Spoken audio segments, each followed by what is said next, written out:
यह कहानी एक ऐसे व्यक्ति की जो अपने प्यार के लिए जी रहा है। तो आइए शुरू करते हैं। खामोश इश्क, एक इमोशनल कहानी। वह अपना ड्रिंक खत्म करके बिल मांगने ही वाला था कि तभी वह लड़की उसके टेबल के पास आई।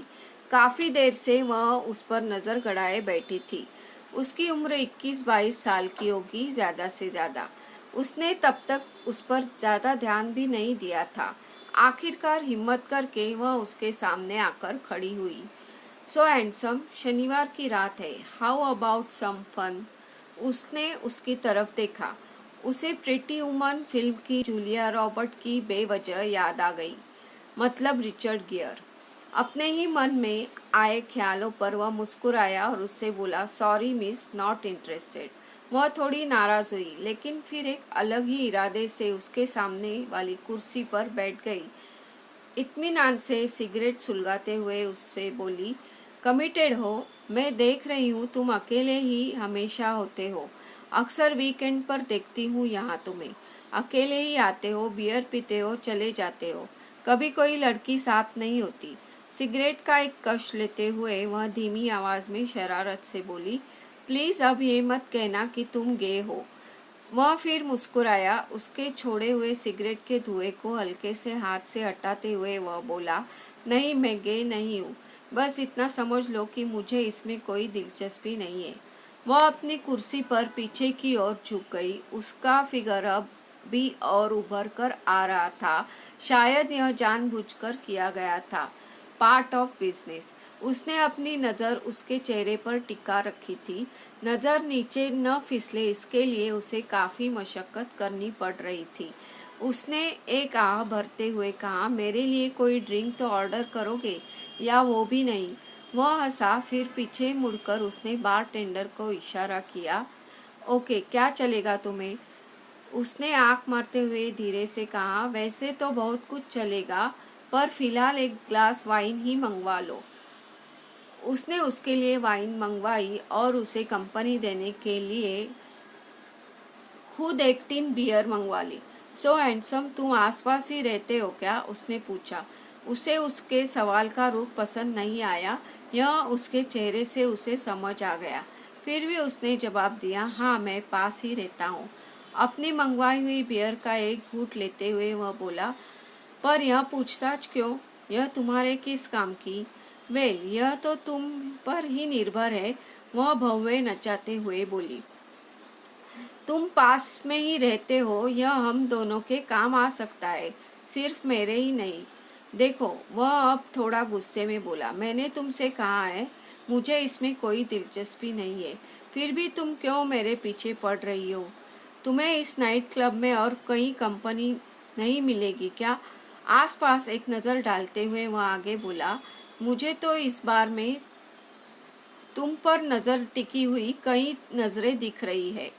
उसने अपना वाइन का ग्लास उठाया, एक ही सांस में आधा से ज़्यादा ख़त्म किया और नीचे रखते हुए उसकी आंखों में आंखें डालकर बोली, मैं भले ही एक कॉल गर्ल हूँ, but I too have choices. वह आगे कुछ नहीं बोला। कुछ देर गहरी खामोशी में बीत गए। बार में मौजूद बाकी लोग हालांकि उन पर नजरें रखे हुए थे, वह उसके जाल में फंसता है या नहीं, उसकी उन्हें ज़्यादा उत्सुकता थी। उसकी वाइन ख़त्म होने तक उसने इंतज़ार किया। अच्छा, अब मुझे निकलना चाहिए। अपनी घड़ी देखते हुए वह बोला, तुम्हें ड्रिंक मंगवाना हो तो मंगवा सकती हो, मैं पे करके जाऊंगा। वह चला जाएगा ये सोचकर उसका चेहरा उतर गया। सवाल पैसों का नहीं था, उसमें कुछ खास बात थी। वह उसकी आंखों में गहराई से देखते हुए बोली, क्या तुम सचमुच मुझे घर लेकर नहीं जा सकते? देखो, सोच लो, अगर ले गए तो तुम्हें निराशा नहीं होगी, माय प्रॉमिस। फिर कुछ सोचकर बोली, यह देखो, अगर मेरे तुम्हारे साथ आने से तुम्हें ऑकवर्ड लग रहा हो तो मुझे अपनी सोसाइटी और फ्लैट नंबर बता दो, मैं पहुंच जाऊंगी।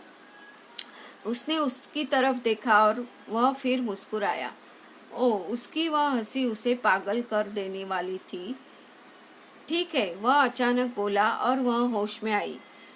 तुम आ रही हो मेरे साथ, लेकिन एक शर्त पर। जिस पल मैं तुम्हें जाने को कहूँ उसी पल तुम्हें मेरे घर से निकल जाना होगा, बिना किसी ना नुकुर के।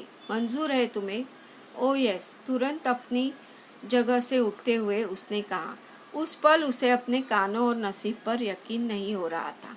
उसने बिल भरा और उन्होंने वह नाइट क्लब साथ में छोड़ दिया।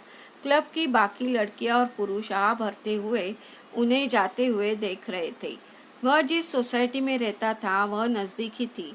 उसकी होंडा सिटी में बैठने के 10वें मिनट में वे उसके फ्लैट के दरवाजे पर थे। उसने अपनी चाबी से दरवाज़ा खोला और अंदर गया। दरवाजे से अंदर आते ही उस खूबसूरत हॉल में जो पहली चीज़ उसकी नज़र आई वह एक बड़ी सी तस्वीर थी। उस तस्वीर में वो था और एक बहुत ही प्यारा चेहरा था। वह कुर्ता पायजामा में और वह साड़ी में, मतलब जनाब शादीशुदा है। पर बीबी यहाँ इसके पास नहीं रहती होगी शायद। शायद हाँ, वह मेरी पत्नी है प्रिया। उसका चेहरा पढ़ते हुए वह बोला, और हम साथ ही रहते हैं। वह आगे बढ़ा और हॉल से लगा एक दरवाज़ा खोला और शांति से उसकी तरफ देखते हुए बोला, वह इस कमरे में है। उससे इस वाक्य से हक्का बक्का वह रह गई। यह आदमी पागल है क्या? उसकी बीवी घर में है और यह मुझे घर लेकर आया है। उसने मन में विचार किया। उसकी तरफ गुस्से से देखते हुए वह दरवाजे से बाहर जाने के लिए मुड़ने वाली थी कि वह बोला, रुको। वह वहीं ठिठक गई। उसने आगे आकर उसका हाथ पकड़ा और उसे शांति से उस कमरे की तरफ ले गया। उसे कुछ समझ नहीं आ रहा था कि वह क्या कर रहा है। वह चुपचाप उसके पीछे उस बेडरूम में गई। बेडरूम में धीमी आवाज़ में एक लाइट वेस्टर्न संगीत की सीढ़ी बज रही थी। पूरा कमरा सीलिंग में लगी छोटी छोटी एलईडी लाइट से जगमगा रहा था। हर दीवार पर अलग अलग रंगों के आकर्षक वॉलपेपर थे। कमरे के बीचों बीच एक हॉस्पिटल जैसे बेड पर प्रिया लेटी हुई थी। फोटो से भी ज़्यादा सुंदर दिख रही थी।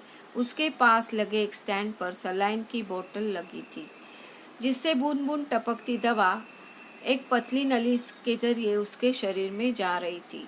सांस लेने के लिए एक नेजल कैनुला उसके चेहरे पर लगा था, जिसकी मदद उसकी सांस धीमे धीमे चल रही थी। चेहरे से लगा कि अभी उठकर वह हाय कहेगी और बोलेगी, मैं प्रिया। उसने उसकी तरफ देखा।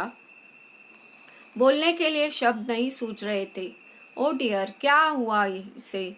उसने जैसे तैसे पूछा। वह सलाइन की बोतल के पास गया, उसका फ्लो थोड़ा बढ़ाया।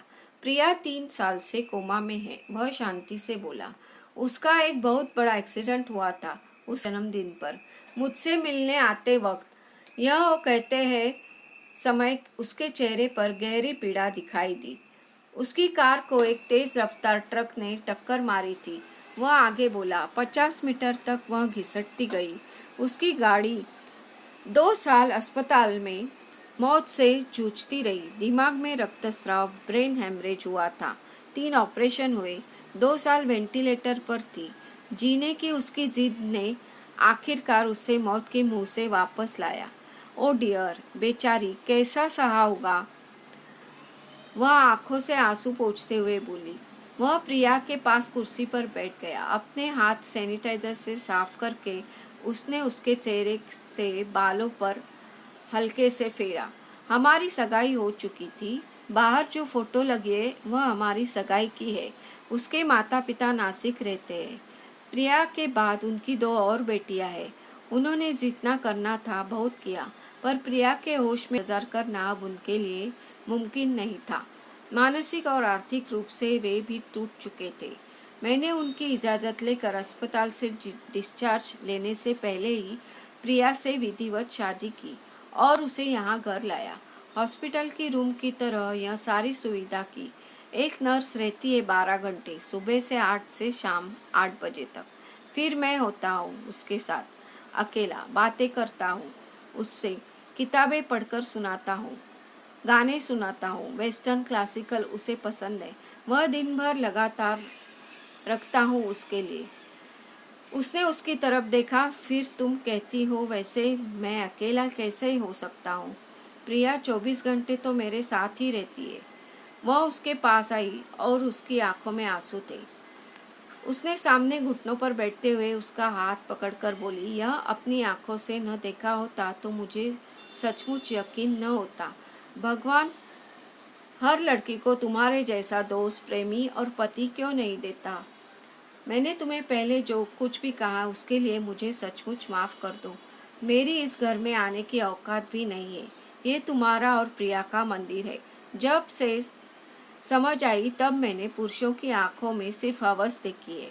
मैं तो भूल ही गई थी कि इस दुनिया में सच्चा प्यार भी मौजूद है, सच्चा और निस्वार्थ प्यार। आंखें पोंछते हुए और उठते हुए उसने कहा, थैंक्स यह मुझे दिखा देने के लिए। अपनी बैग लेकर वह पीछे मुड़कर उसने प्रिया की तरफ देखा। तुम्हें ऐतराज़ न हो तो मैं उसे एक बार चूम सकती हूँ? हाँ ज़रूर, कहते हुए उसने सैनिटाइज़र उसके हाथ में दिया। हाथ साफ करके उसने प्रिया के हाथों को स्पर्श किया। उसके ठंडे हाथों में भी एक अलग की गर्माहट महसूस हुई। उसके माथे को चूमकर वह निकलने के लिए उठी। उसकी आंखें फिर भर आई। उसने उस सोसाइटी के गेट के बाहर उसे छोड़ा। जाते जाते वह उससे बोला, शायद मुझे ये बोलने का हक नहीं है, पर मुझे लगता है कि तुम एक अच्छी लड़की हो, बहुत ही अच्छी। उसका हाथ अपने हाथ में लेते हुए वह आगे बोला, कोई अच्छा सा पार्टनर देखो। यह सब जो अब कर रही हो उसे छोड़कर ज़िंदगी नए सिरे से शुरू करो। मुझे यकीन है तुम ज़रूर सफल होगी। Good luck. वह चला गया। उसने पीछे मुड़कर नहीं देखा। अगर देखा होता तो उसे वह दिख जाती, उस अपार्टमेंट के सामने वाले बेंच पर बैठी, फफक फफक कर रोती हुई, किसी छोटी बच्ची की तरह। वह वापस घर आया। सैनिटाइजर से हाथ साफ करके वह प्रिया के पास बैठा और उसे बालों में और हाथों में फेर कर दरवाज़ा लगाकर हॉल में आया और अंदर प्रिया के हाथों में 3 सालों में पहली बार हलचल हुई। दोस्तों, अगर आपको यह कहानी पसंद आए तो वीडियो को लाइक करें। ऐसी ही सुंदर मज़ेदार कहानियों के लिए हमारे चैनल को सब्सक्राइब ज़रूर करें।